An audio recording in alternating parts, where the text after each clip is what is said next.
De ne? De ne?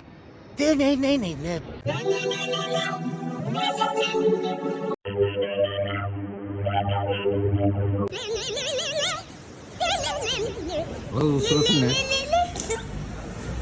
Elinize bakın. O eli çok çirkin oldu.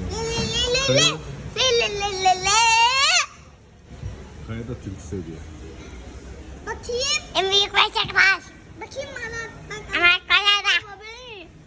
Ben de bakabilir miyim? Bakabilirsin tabii. Kan. Ya.